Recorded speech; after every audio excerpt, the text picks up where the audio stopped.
Hi, everybody. I'm Devora Davis from Aish Global, and I'm so excited to introduce and welcome our guest, Nicole De Hass, coming live from the Netherlands. And we are going to be talking today about a very somewhat unique and fascinating topic, a medium, someone who has the ability to communicate with people in the world of souls. And you may have seen her on the hit Netflix show Surviving Death, where we interviewed another participant, and we all found it so fascinating that we wanted to delve a little bit deeper in this beyond belief to discuss what a physical medium does. So Nicole, why don't you come on in? And thank you so much for joining us. So to be honest with you, I may represent a typical American whose thoughts about mediumship were largely shaped by enjoying playing Ouija. Am I pronouncing it right? Ouija, as a kid. For those of you that, when all else failed in the boredom of teenage sleepovers, we would get out the Ouija board and try ourselves to communicate somehow with the world of souls. And then, of course, my next education about mediumship was with my favorite movie, Ghost. I'm sure, have you seen Ghost? Yeah, I've seen it, yes. Okay, so I'm like a real, maybe classic person who has not herself delved too deeply into this subject. I did see you on Surviving Death, and I found that fascinating. But I also am so interested to hear what you do and interested in your experience, because my work as a spiritual mentor, my husband is a rabbi. I spend all of my time talking to people on this world about their relationship with God and spirituality. And I'm sure it will not surprise you or anyone listening to know that so often in my conversations with people about their own personal relationship with God, with spirituality, with their own individual path in this world, comes back to past relatives who have deceased and the journey of the soul and missing people and wanting so much to know what happens with them, wishing if only they could say one more thing, get a sign, speak to them, it would, really invigorate their faith. So I'm fascinated to hear what you do.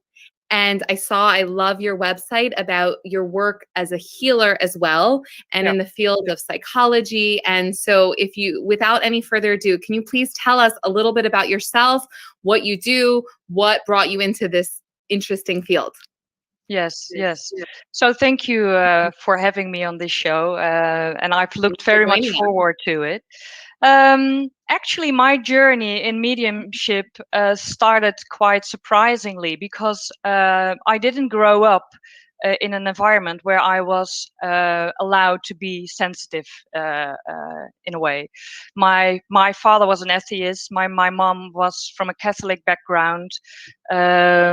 So actually, I did not grow up in that environment where I could explore my sensitivity at that time. So it took quite a long time before I discovered my mediumistic ability. Because when I was a child, I had what people would call a vivid imagination.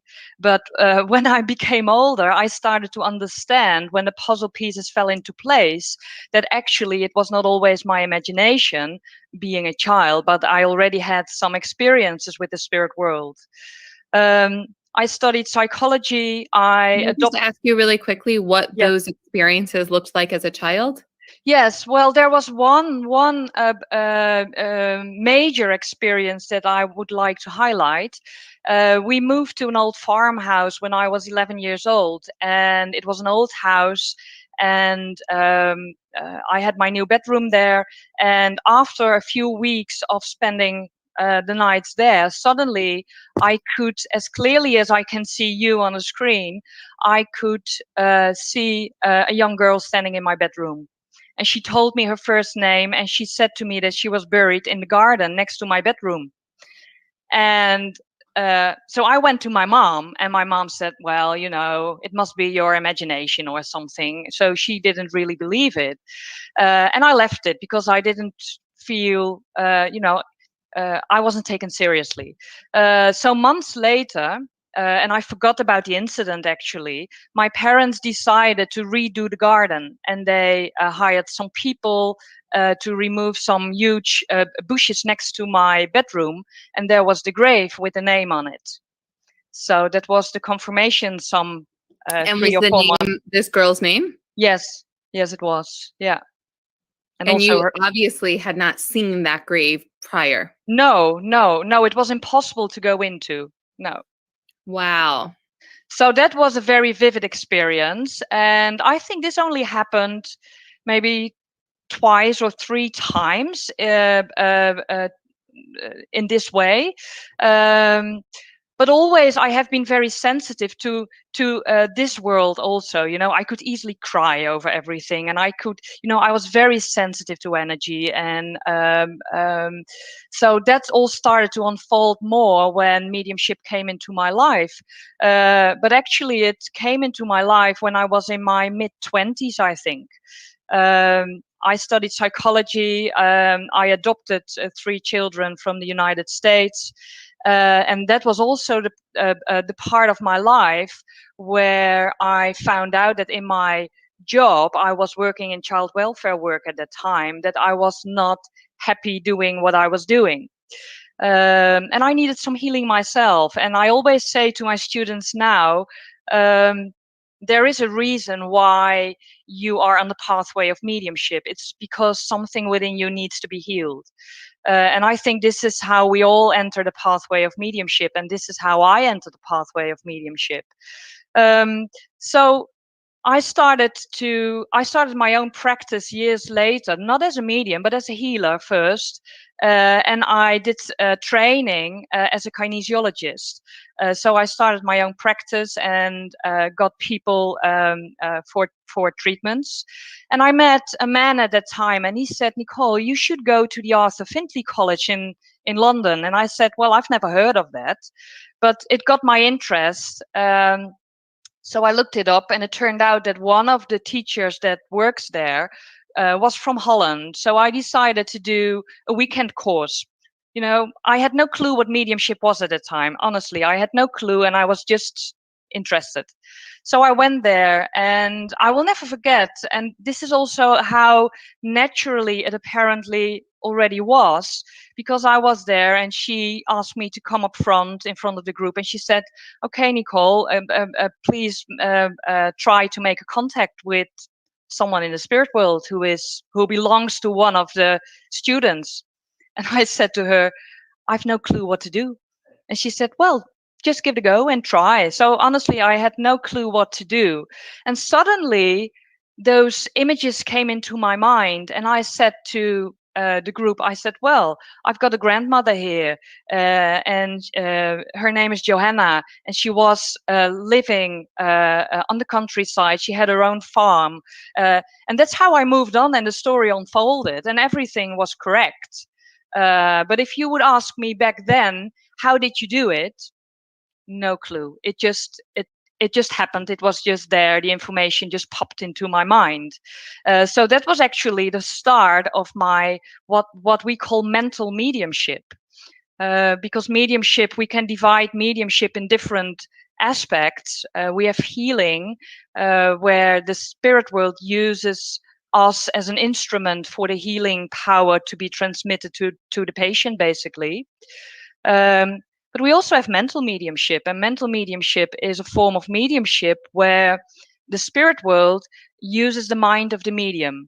So it's a subjective way of using my clairvoyance, my clairaudience, my clairsentience, so the feeling, the hearing, the seeing within the mind's eye, to give me some pieces of information about their lives, for instance. So that's mental mediumship, and that's how it started after healing already made his introduction. And a few years later, after the mental mediumship, I was invited to do the teacher training at the Arthur Findlay College. And after 5 years of training, I became a fully approved tutor in London.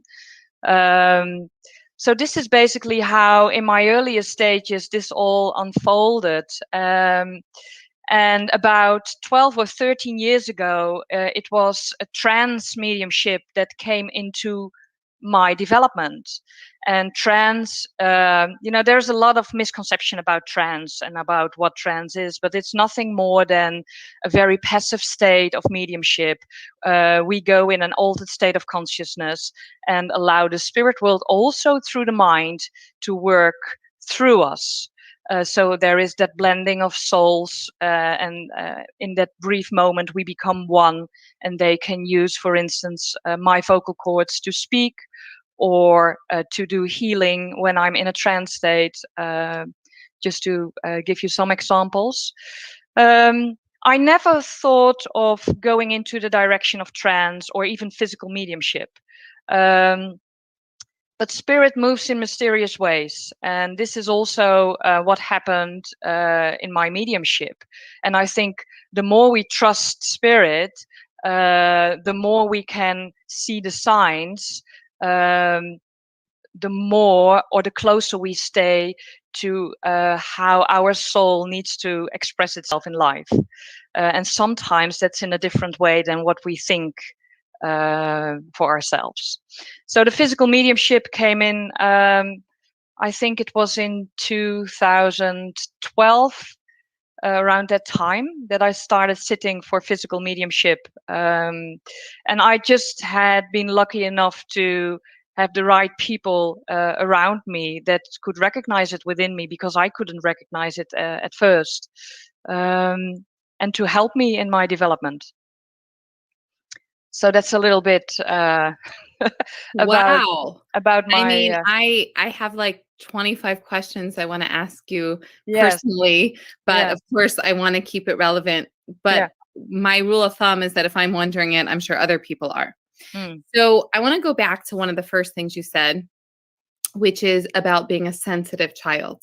Yeah. And I know that a word that I saw a few times in relation to this topic is intuition. Yeah. So, and I think it's an interesting idea that, like sometimes in modern vernacular, we call it a sixth sense, a spiritual dimension, an ability to perceive and see and experience things that aren't just like, the here, there, now, physical, like this is my green juice, not to be so cliche, but, my husband brought it to me while like he didn't know that I was doing this and I have to drink it. Besides the here now, you, even as a young child, sensitive, were in touch with something and you didn't know what it was and you weren't necessarily even searching for it, but a perception of another reality that is perhaps a little bit deeper than meets the eye was available to you. And I'm very interested in this because, obviously I'm Jewish, a little bit what we do and our interests. And an analogy that I often use with people about the spiritual dimension is that if you lived a few hundred years ago and before the Hubble telescope or before underwater exploration, and you looked out at the ocean, you would only see what your eyes could perceive, what you had direct evidence of. And you would only know that there were these shiny things in the sky, but you wouldn't actually know what they were until you had more direct evidence. Exactly. So perhaps a way of understanding what you do is that you have a special gift. You have an ability to see what some of us might not naturally. So you talked about that possibly being connected to being sensitive. Could you maybe elaborate on how you think that you're able to perceive those things? Yeah. When I was very young, I had a near-death experience. And actually that, looking back, I think there was a reason why I needed to experience that already. It might have in some ways accelerated somehow my sensitivity or enhanced my sensitivity, but that's a theory. Mediumship, actually, we all have a soul. We all have a soul, and when we look at the soul, or at the word soul, it comes also from the Greek word psych, and psych means soul. Everyone has a soul and comes with a soul to the earth, because we have our experiences here, and we have, after this physical life, our experiences in the afterlife. So because we have a soul, we are all sensitive, because it's the soul, it's through the soul that we use our intuition.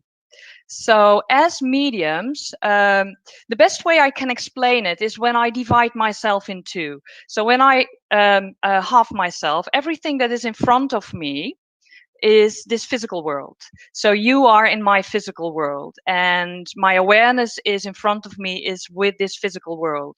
So I can connect in this world from my soul to you, to your soul, and that means that I'm able to tune into your vibration. We all have an auric field. It's the emanation of the soul, and some people are We able all to have a an auric field, an energy field around us. That's okay. the emanation of the soul.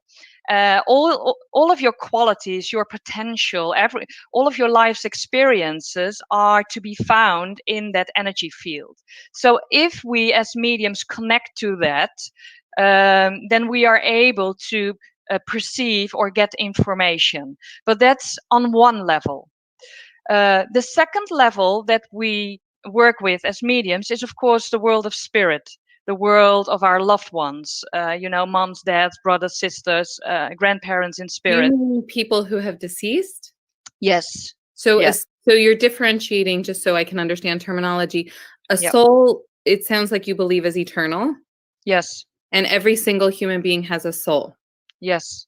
And after a person's physical body ceases to operate, then their soul enters the world of the spirit. Yes. Okay. Yes. Thank you for clarifying. Yeah. Yeah.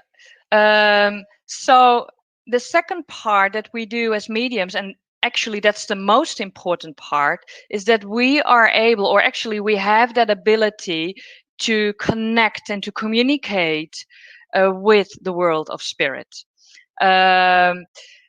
Everyone is able to have an experience with the spirit world, but not everyone is a medium, in my opinion. So yes, I can have students coming over from all over the world because they want to learn to communicate with the spirit world. They might have an experience, and they might be able to do so, but that doesn't make you a medium. And very simple to explain: if you play football, for instance, and you are a great football player, then you might end up playing in the national football team. But everybody can learn to play football to a certain degree. Anyone can learn to play the piano to a certain degree, but not everyone will be Mozart, for instance. And that's the difference also in mediumship. So do you think that it's an innate natural talent, or is it a skill that can be developed? Do you think it's you've healed yourself, so you're more in touch with your own soul, and perhaps you can perceive souls more? Yeah. I think because we are souls, we all have an innate ability. But it can be developed and trained. But I only speak now of the mental mediumship part. The physical mediumship aspect is very rare. And this is an aspect where the spirit world is able to manifest physically in a seance room. That's a form of mediumship that we almost don't see. And that's a form of mediumship where I personally feel that we are born with that gift, and that is something we cannot develop as such. How many people in the world do you think have the ability to do a trans mediumship? Is that, I'm sorry if I'm like, No, yeah. Well, there is a difference between trance and physical mediumship. So trance is still mental mediumship, because still the spirit world works through the mind of the medium, and uses the vocal cords of the medium. In physical mediumship, the spirit world uses a substance that we call ectoplasm. And that is a substance which is actually the life force of the medium. And the spirit world can manipulate that to cloak themselves or their etheric body temporarily in that substance, or to create a voice box and to speak independent from the medium. So that's very different, because everybody in the room will hear, see, or feel objectively at that point the same phenomena. So that's a difference. I forgot your question because I got so mixed up in the. No, I mean, I guess I'm trying to understand. Yeah. Well, my question was, how many people do you think can do that? Oh, yeah. Well, I was in a seance of, in my opinion, the best physical medium in the world, and I work with him before COVID every year. He did a seance in Santa Fe, New Mexico with me, where we both worked at the time. And the spirit world materialized and told there that at that moment, they said there are 3 mediums, physical mediums in the world, able to materialize the spirit world. They said there are perhaps more physical mediums being able to do different phenomena, but materialization mediumship is very rare. Interesting. So only a handful.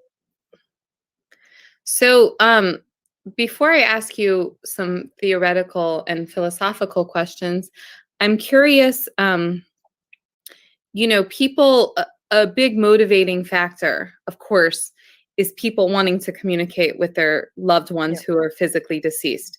And that is, of course, losing people who we are connected to is a real deep pain in our lives. And I think most people, like, I don't know if you hear people say this all the time, but I hear people say all the time, I just want a sign. I want them to communicate with me. And it turns out many people, even like skeptical, like secular people, let's say, obviously you're a deeply spiritual person, but I talk to all different types of people, and I hear people say to me things like, Grandpa made it rain today because, like he knew that we would want it to rain, or vice versa. Or, I have a friend who said that, like her washing machine was being really crazy, and she was like, there's my daughter communicating to me that it's not time to watch. And then I hear people who have the opposite, that they pray and pray and pray, and they try to communicate. And it's very painful for them to not have a sign, a communication, and then that confirms their skepticism about the afterlife. So I'm curious if you believe that in the world of spirit, that besides through mediums, which is, I guess, like a direct communication, if you believe that people in the spirit world do have the power to interact in this world. Definitely, yes. The problem, there are different explanations possible why not everyone who has a desire to receive a sign gets a sign. One of the biggest obstacles is that sometimes we just don't recognize the signs. We don't understand the language of spirit. It's not like an elephant coming into a porcelain cabinet.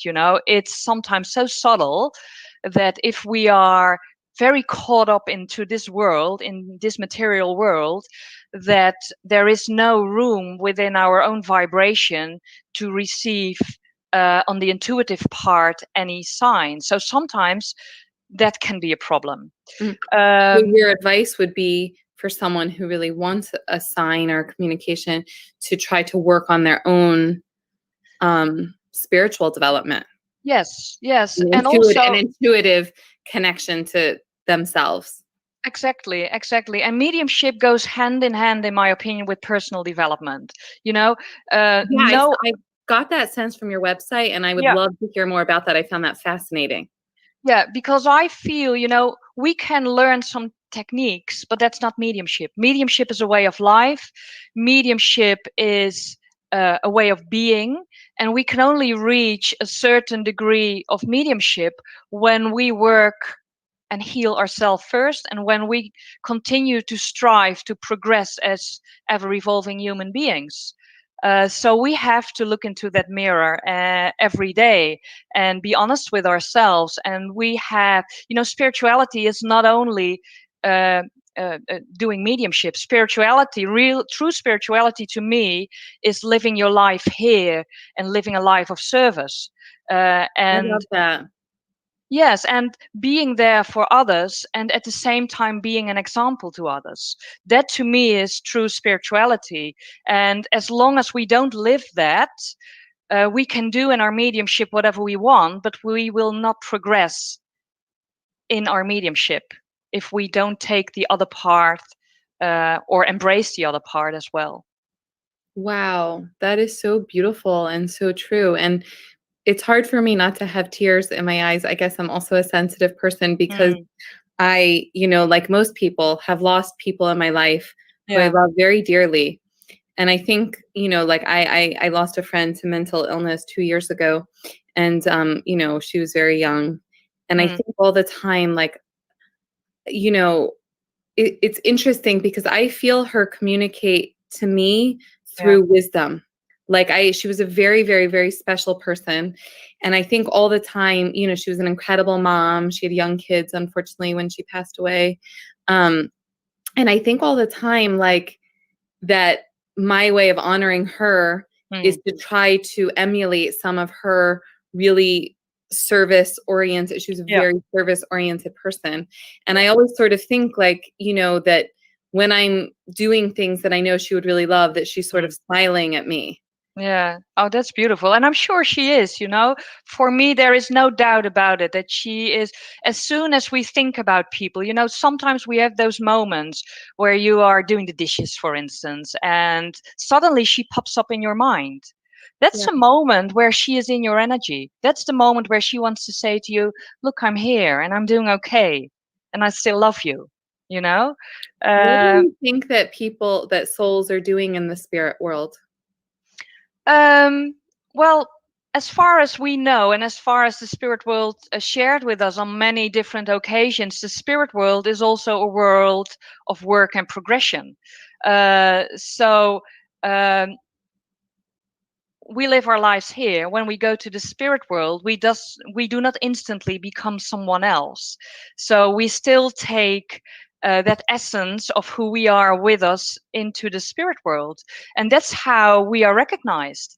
But as soon as we are in the spirit world, what I do believe is that we are not as limited as we are here, because here we have a physical body that Mhm. limits us. The spirit world is a world of thought, a world of creation, but also a Oh, a world of world of thought. Is that what you said? thought. Yeah, Hmm. a world of creation, but also a world where not only we evolve and progress, but also um, um, help others. Also, it's a world of service. It's a world of love to me. But they just live their lives as they would do here, and it's a very real world. Actually, the spirit world will probably say to us, "You are living an illusion. We are living the reality." Yeah. I Yeah. hear that. I think that one of the tragedies of this lifetime is that so many of us, and maybe this is just partly how we're wired, maybe it's Mm. acculturation because we live in, by and large, a very secular world, but I think that we tend to think that this is all there is, and we live in a very physical, here now, Yeah. proof oriented world. And I think that, and at least from a Jewish perspective, after our physical bodies die, we're experiencing the real reality, meaning Yeah. not that this is a reality, but it's a limited reality. That is the Exactly. world of 2020 clarity, Exactly. and strong connection Yeah. to the after to our source, our real Yeah. source power, which Yeah. from a Jewish perspective is God. Yeah. Um, so do you, speaking of God, Yeah. what do the spirits tell you about, or both one, your personal belief, Mm. which I'm guessing is based on some communication with the spirit world. Yeah. What do you think about God? What do they say about God? Okay. And So God, I want to just remove any barriers. yeah, I'm talking really about the source, the yeah, creator, the capital C, the almighty, the entity that put all of this into motion. yeah, yeah. Well, then we are talking about the same. Um, when I look back when I go back to my childhood for just a brief minute, I have always known within that there was a God, but because Mhm. I did not grow up with it, I was in search for a long time. When I was a little girl, I prayed in bed, but no one ever taught me to pray, for instance. So it was Nicole, just so already. you know, you and I are complete soul sisters. I was also raised with no religion and used to like Oh, pray. okay, okay. I think So it's intuitive for many people. I think it is. I think it is. And also already because of that connection somehow that I wasn't aware of yet, um, I searched for a long time. And I went into different religions, and I read a lot about different religions. But somehow I always had that feeling of limitation because in my experience, God was something far greater than what I could read or experience at that time. So when I started doing mediumship, um, actually that was the real search for God within my life, because I feel that when we are on the journey in mediumship, we cannot exclude God as the great power in our lives.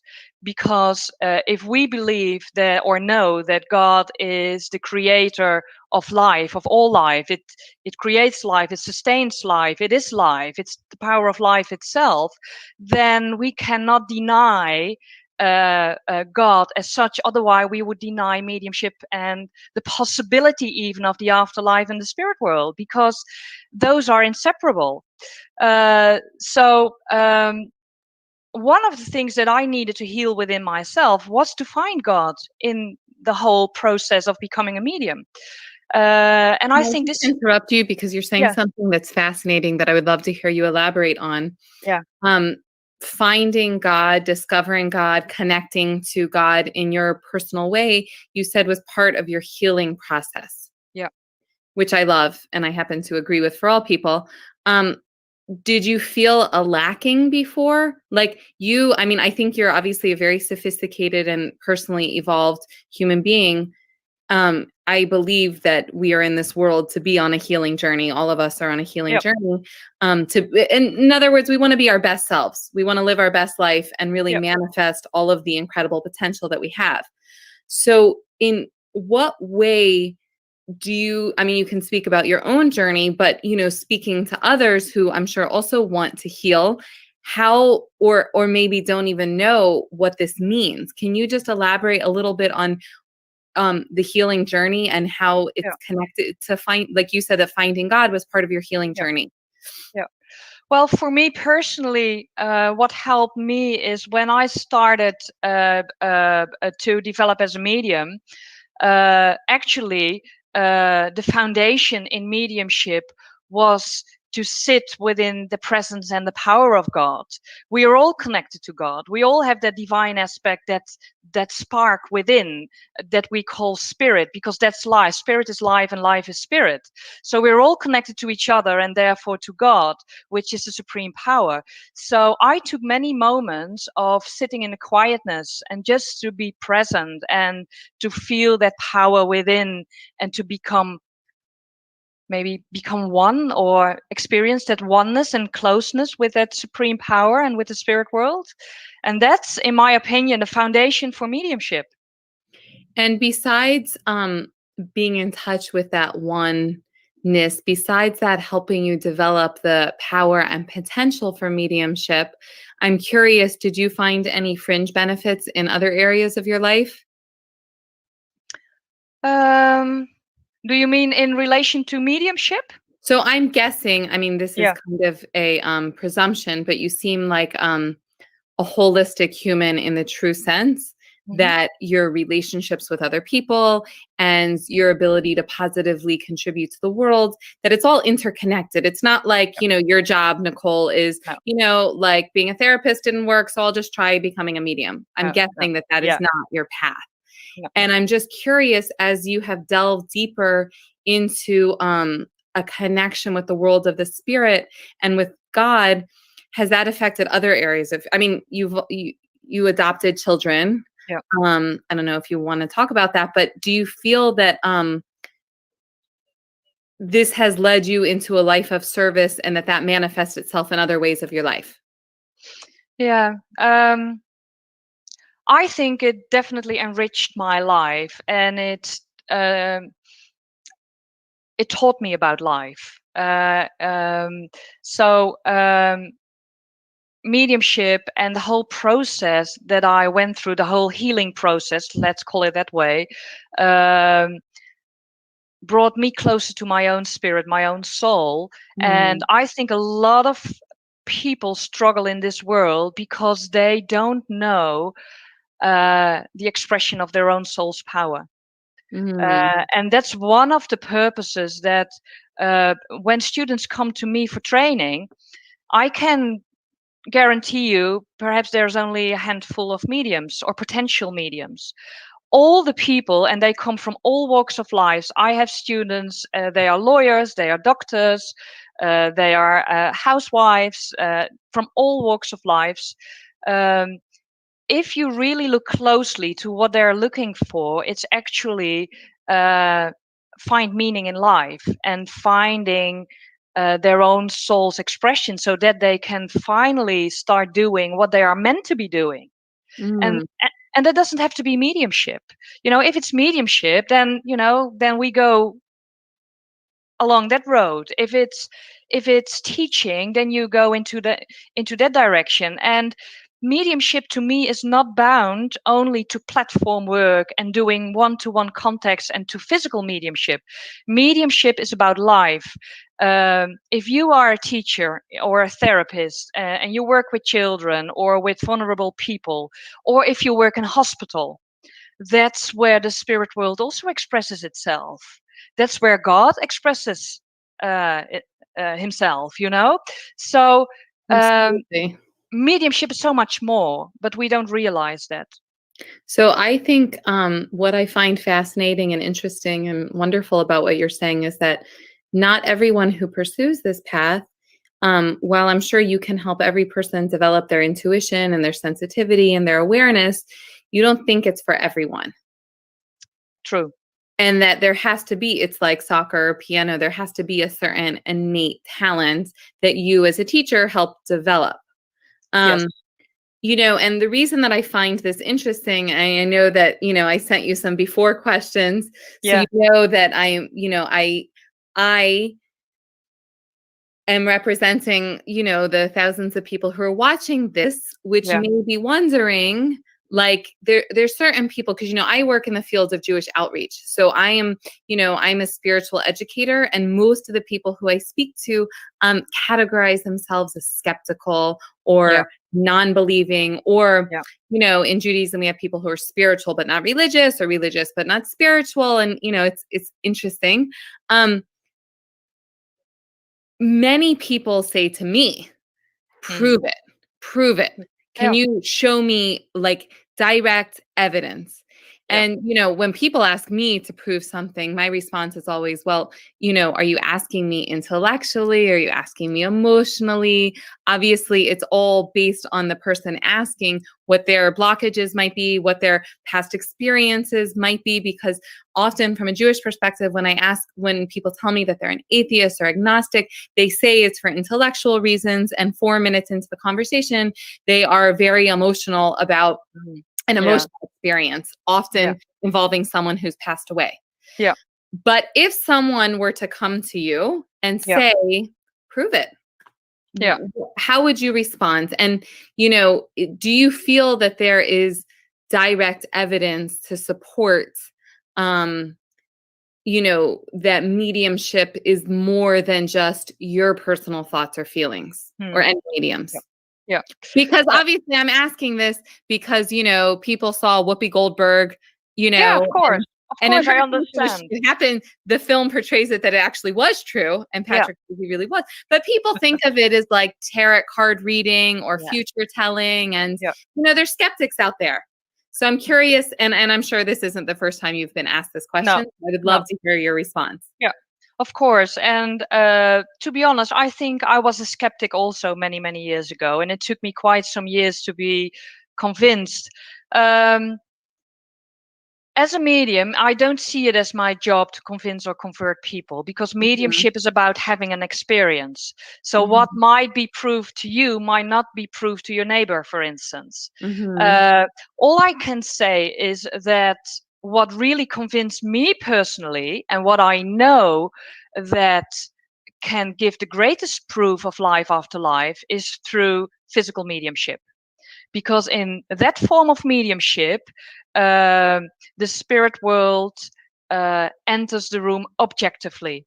So there is no doubt about their presence. They walk around the room, they talk directly to their loved ones. Meaning people see, but that's through the trans, like, let's just say you're starting a seance. You use the word seance. Let's say Yeah. you're inviting a medium into a room. What does that Yeah. look like or feel like? Yeah. So when I would do a seance, which is different from a trance session, when I would do a seance, ectoplasm, the substance that I mentioned earlier on, the life force of the medium, is very or highly sensitive to light. And ectoplasm has been investigated by many researchers, including Charles Richet, who was one of the famous scientists of the late 19th century. So it has been investigated on many occasions. But yes, oh, here you can see a picture. You can see the ectoplasm. This is Minnie Harrison. She was a British physical medium. You can see ectoplasm coming from her mouth and her solar plexus area. And it becomes very solid in her case in this picture.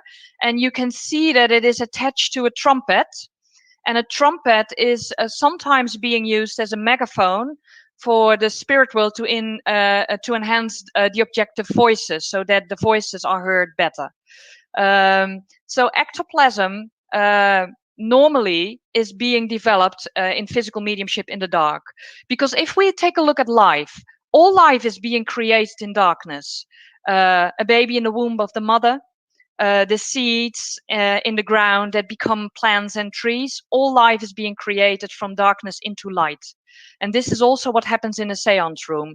So the more developed the physical medium is, and that might easily take 10 to 20 years of development, eventually, slowly, the spirit world can introduce the ectoplasm or the materialization or the spirit world into lightened conditions. And that's what you see here. This is Jack Webber.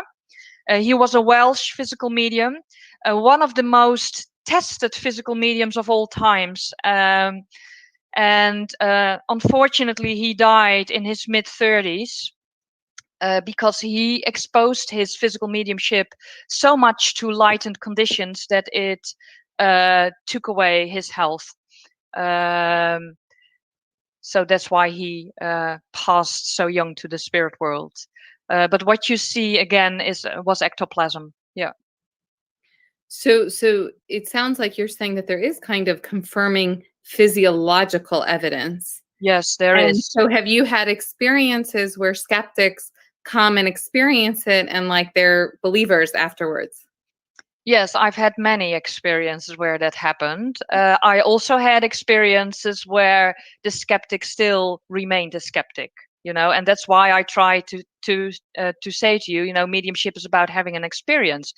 Being a skeptic is also a belief in a way. You Hmm. believe in nothing, and Absolutely. It's a yeah, leap of faith in other ways. yeah, and changing your belief asks something from you. And especially when you are confronted with such objective phenomena and intelligence behind it, if we are truly willing to accept that reality and truth, then we might have to change the worldview. or the way we look at life and the world as it is or was for ourselves. For some people, that's a big challenge. Yeah, it turns out it's pretty hard for humans to change, Yes, yes, especially if they have preconceived loyalty. We don't yeah, like being wrong. yeah, And especially we don't like being wrong if that might necessitate a change of behavior. yeah, Um, exactly. Exactly. And sometimes the proof is not only in the appearance or the voice that you hear or the evidence being given. The whole seance room is emotionally charged. So when you mm, come into a seance room and the spirit world is close, even when you don't hear them or feel them yet, but you feel that infinite love, you feel their presence, that touches your soul. And that's proven itself, because you can't fake that. That's impossible. wow, that's so beautiful. Um, so I'm guessing that it's interesting for you when you're like, I don't know about in the Netherlands and Holland what it's like, but in America, when you meet someone new, unfortunately, one of like the first three questions is, "Oh, so what do you do?" Because Mm. people love categorizing and defining. So I'm Yeah. curious when you're like in the grocery store, or you meet someone, you're sitting next to them on the train, and they say, "Oh, what do you do?" Yeah. Or like when you're at your kid's school, and it's like, I don't know. Actually, I'm curious if my in-laws live in Great Britain, and I think that there's a little bit more of a path. Actually, I don't want to make generalizations because these are huge countries that have everything. But I'm just curious when you're at your kid's school, or sitting next to someone, and you say, "What do you do?" and you say, "I'm a medium." Well, I bet no one just smiles and says, "Oh," and then moves on, right? when I started working as a medium, I didn't tell people very Hmm. quickly. When they asked me, "What do you do?" I said, "Oh, I'm just a therapist or whatever." So Hmm. I wasn't truly being honest to myself in a way, and that bothered me. So after a Hmm. few years, I said, "Nicole, if this is what you're doing, and if I really want to accept myself, then I have to be honest with myself." So Hmm. that whole process, also part of that healing process, occurred. And you know sometimes I ask people, now, do you really want to know? And if they say yes, of course, then I'm just open and tell them. um, And then do people share their stories about, like, do people ask you in the grocery store line, can you call grandpa? no, they don't. In Holland, they don't. No. And we call that leaky mediums. I really don't like that, because we have a huge Meaning someone who would just like, open that way. I mean, I don't know. yeah. Can you even do that? If I want to, I could, but I don't think it's ethical. Uh, Interesting. because the thing is, if I work, and then the spirit world will be closed, of course. If I don't work, when you work in an office and it's the end of the day and you close the door, you don't want to think about your work anymore, do you? You want some free time. When I'm in the grocery store or anywhere else, I just want to be in this physical life, and I don't want to do anything with the spirit world. Sometimes I become aware of them, but then I leave that outside the door, so to say.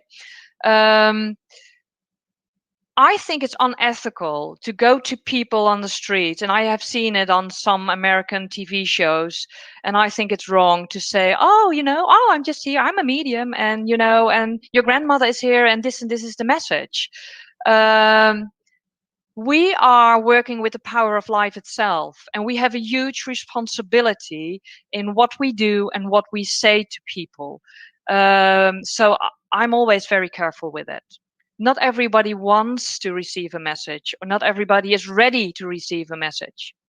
So is people's reactions a mixed bag? Do people say like, "Oh, that's so cool," or do they say, "Wow, that's freaky," or I don't know, maybe people in the Netherlands are a little bit less opinionated, but I'm just Well, curious.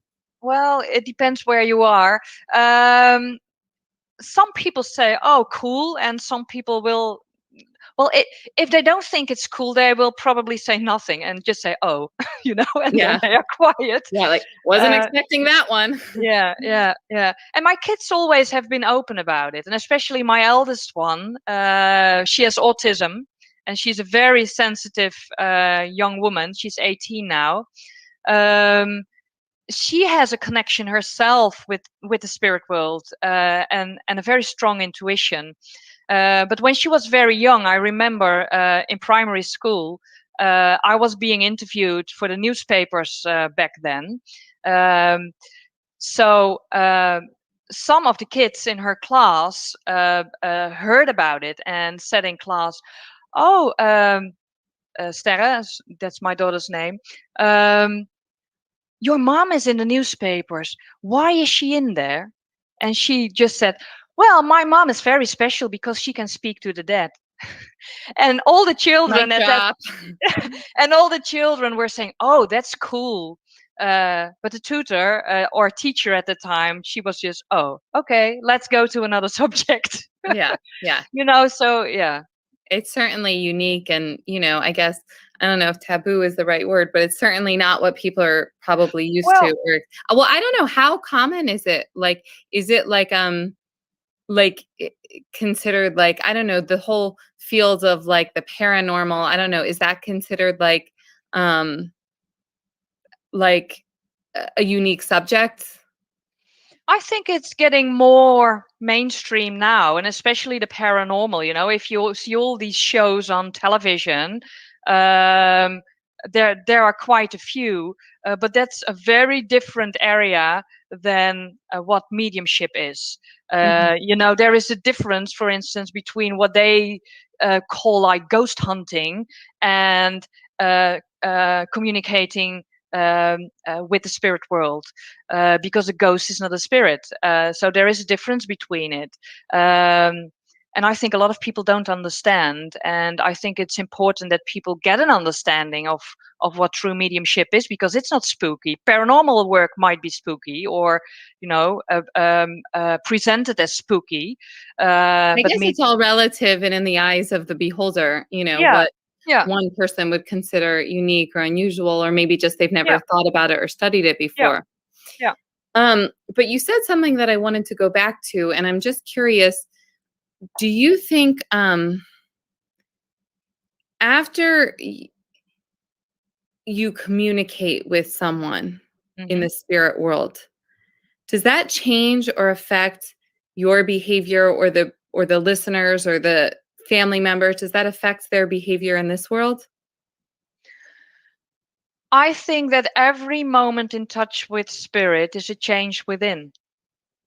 So every time that I, as a medium, serve the spirit world and try to bring healing in whatever way, uh, a soul is touched.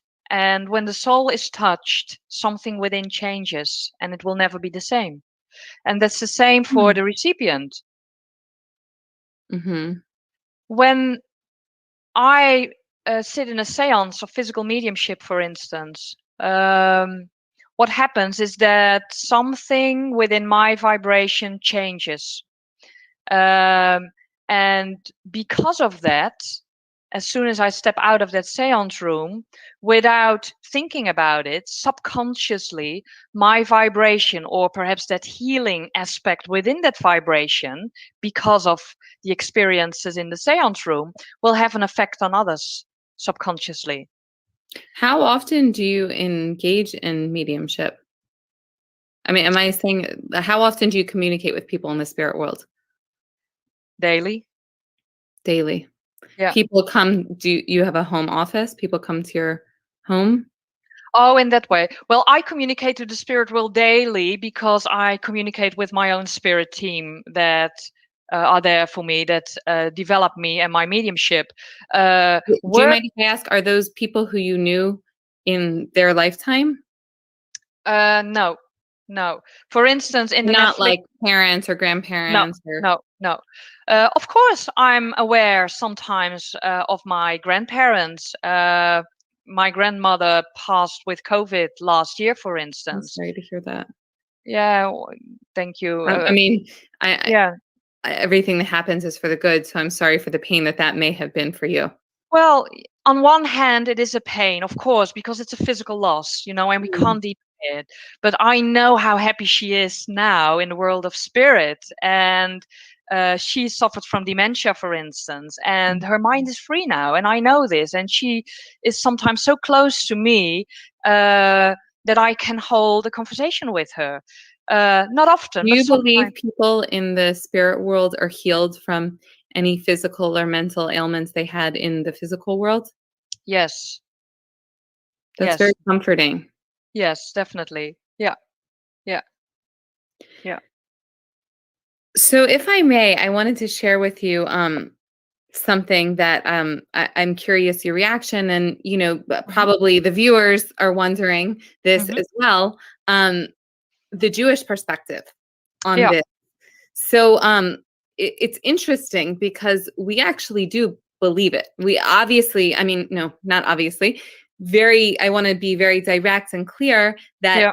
a strong essence of Jewish philosophy is that the soul is eternal. The Yeah. soul has a creator. God put us in this world, this lifetime, to work hard, and that in the next lifetime it's mainly the worlds of experience, and Yeah. that eternally we will sort of lie in bed and lie in whatever bed we made in this world. So our Yeah. behavior affects the next world.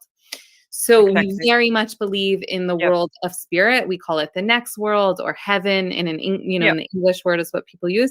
But interestingly, and we very much believe that some people have the power and potential to communicate with that world. Hmm. There's a famous example in the Bible of King Shaul, Yeah. Saul wanting to communicate with his family member.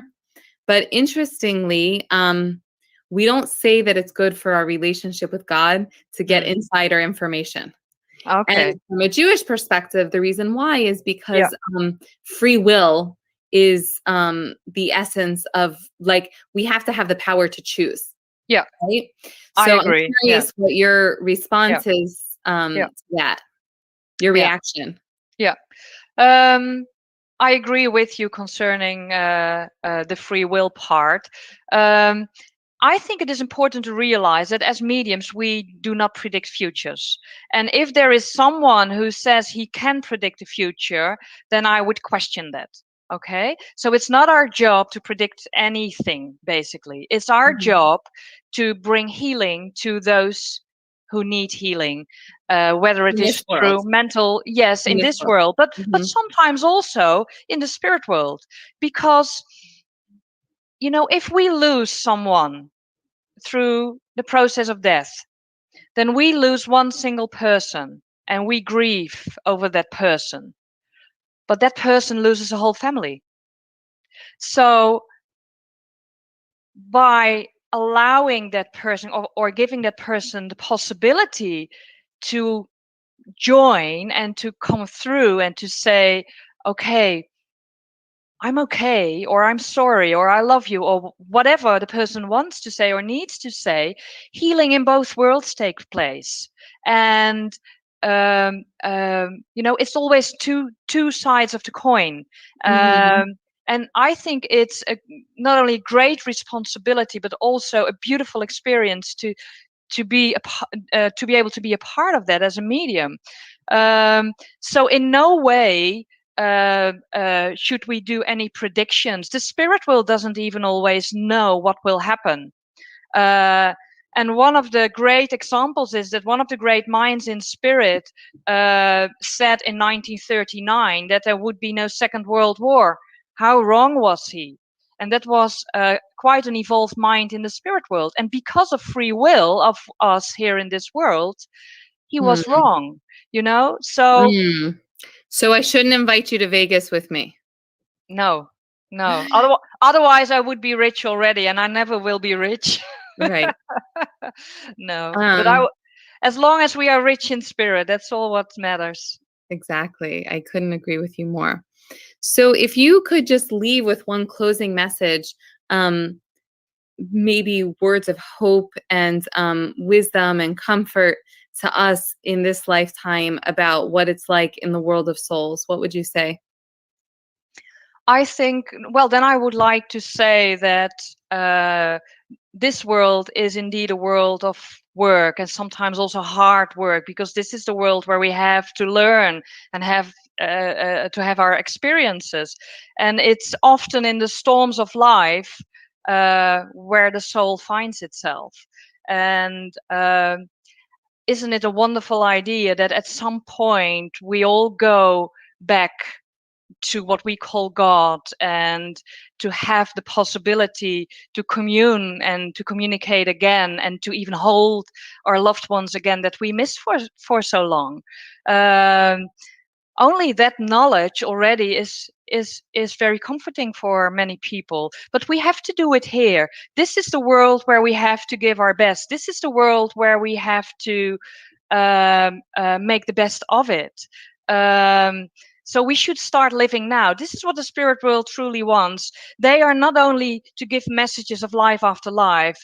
Their greatest message perhaps is to us to live and to enjoy life and to live life to the best of our capability. Because I agree with you, as soon as we go to the spirit world, our lives here define how we will enter the spirit world. And a lot of people forget to live. Sometimes I remember messages that the spirit world said, we are more alive than some people on the earth. And I think that's a great message to us, that we do not forget to live and to love here. Wow, that is so beautiful. You know, in Judaism, we often give each other blessings, l'chaim, which means to life. And I think that you were such an incredible guest here on Beyond Belief, and you shared so many pearls of wisdom and inspiration. And I think, you know, we share the common goal of it's all about learning how to live in this world and learning how to connect with our godly soul, which is eternal, in this lifetime. And yes, as you said, we have to weather so many storms, and all of us have complications and trauma and daily life and so many tasks. And I think that you're right. So often we sort of forget that we are here to really be alive. And as you so beautifully said, to be alive is a life of service, a life of commitment, a life of love, a life of taking care of others. And so I thank you for being with us. Everybody, we're thanking Nicole De Hass, a beautiful medium in Holland. And you could see her on an amazing show called Surviving Death, which is it still on Netflix? Yeah, it is. I didn't have a chance to ask you, but I'm curious if you've gotten a lot of interest from that show. Have people reached out to you? Yes, countless. Yes, a lot. So this is a subject that people are interested in. And I thank you really dearly for spending time to share with us, to volunteer your precious time to help provide insights for us into the journey of the soul. I'm Gavura Davis. This is Beyond Belief. Thank you for joining us Thursday night, and Shabbat Shalom. Be well.